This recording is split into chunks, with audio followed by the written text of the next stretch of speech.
Hi everybody and welcome to Golden Hour, a show about living your best life. Today I'd like to talk to you about seasonal affective disorder. So if you're sad, keep watching.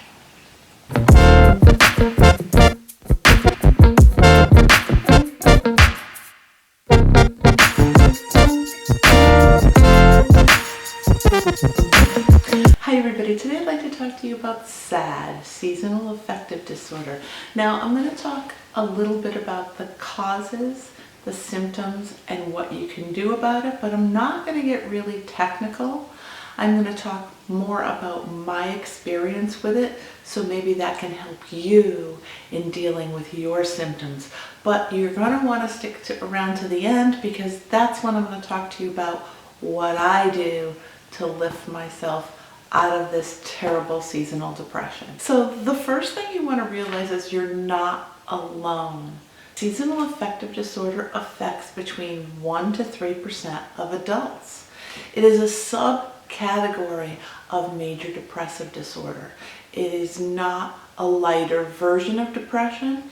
It is a serious depression, but it is a subcategory of major depressive disorder. So it has a lot of the same symptoms as depression, but they manifest themselves a different way depending on whether you have seasonal affective disorder in the winter or the summer.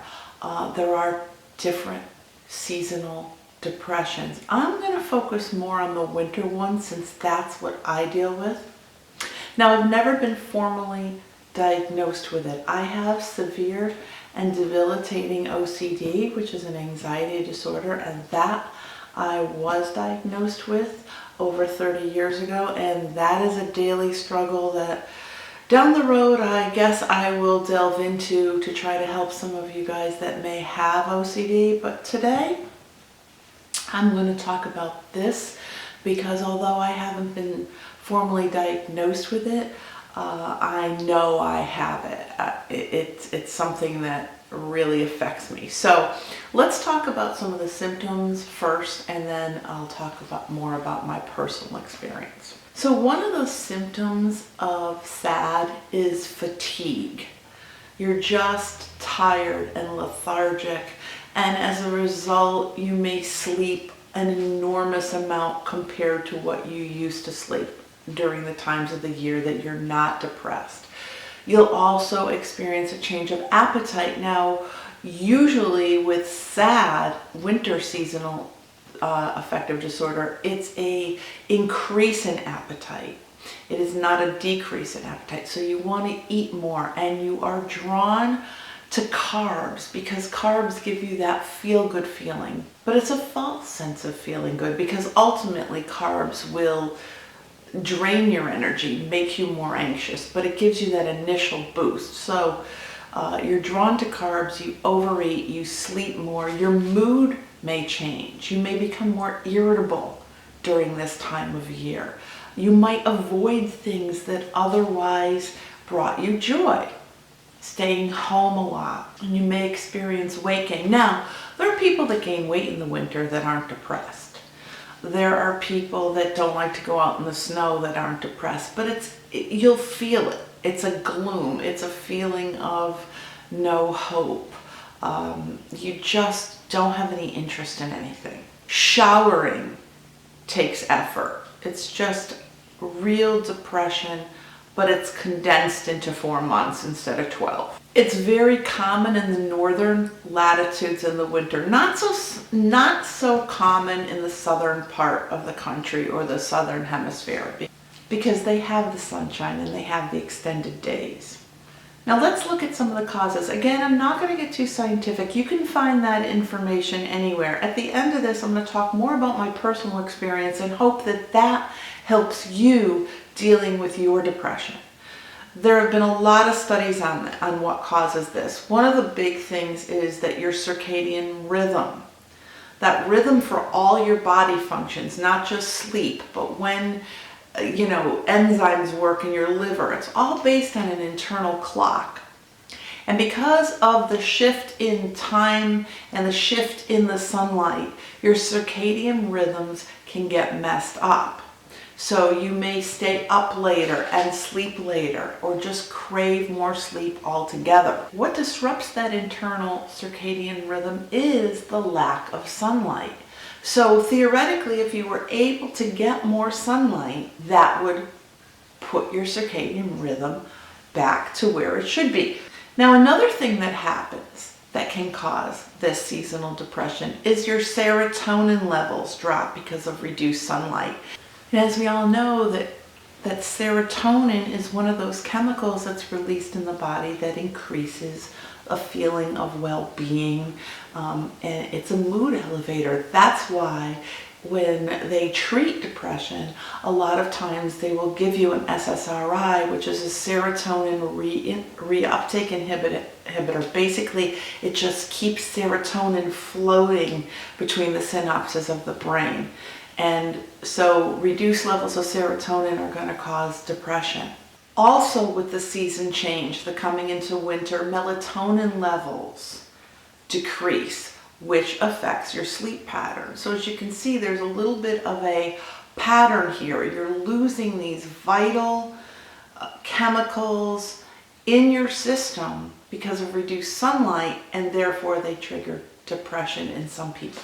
There have been some studies, and they're conflicting. Some psychologists and some scientific papers are saying that a lack of vitamin D contributes to SAD, and others have shown that vitamin D has no effect on SAD.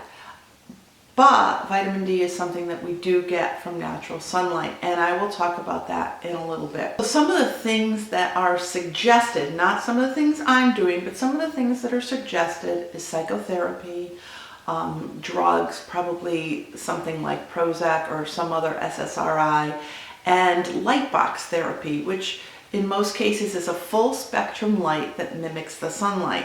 And that has been shown to help, but it's not as much of a help as if you just packed up your bags and moved somewhere south where there's natural sunlight. There are some lifestyle changes that you can make that will also help your symptoms of SAD. Sunlight will definitely give you a boost. Exercise, because exercise will increase endorphins and give you a good feeling. Staying away from drugs, alcohol, and I even add caffeine because I don't think caffeine helps. I think it causes anxiety. Sleep, getting the proper amount of sleep, trying to regulate your sleep, and meditation. Now I'd like to talk to you about my personal experience, what works for me, what doesn't work for me. I don't like the winter. For years, I just thought it was me not liking the winter. And as I've gotten older, it's gotten worse. And this year, it has really reached a height that I have never experienced before. In the past, it was always like mid-October, a switch went off. And I went from this happy, adventurous, summer-loving human being to a recluse and crying overnight. And I can't put my finger on it. Yeah, my life's not great. I don't have a lot of money. I don't have a lot of family, but I do have a roof over my head and I do have food, and I shouldn't be this miserable. What is happening to me? So that switch goes off in October, and it doesn't change until March or April till we start getting more sun. And I even noticed that in June, if we have a very rainy June, I'm still feeling that way. So I need that sunlight. I find myself withdrawing from people and things. Part of it's the OCD, but a good portion of it is I really hate this time of year. I find myself staying up way past any time I should be staying up and getting up past 9 in the morning, which is totally not me. I find myself, with all of the wonderful fasting that I've done and weight loss that I've done, I find myself wanting to eat more this year. And the tears are daily. I could be going about my business, hear a song, start bawling, or I look outside and it's gloomy and I'm sitting on my couch crying. But the next day the sun comes out and everything's better. But this year it's been a little bit different. We even had a wonderful 69-degree day here in January in the winter, and I couldn't bring myself to go out. The thought of just taking a shower and getting ready was too overwhelming for me. All I wanted to do is sit on my couch. And so I had to look at that a little bit. What was I doing differently that made this year so much worse? I've suffered for this for many years, but this year has been extreme. And what have I been doing differently?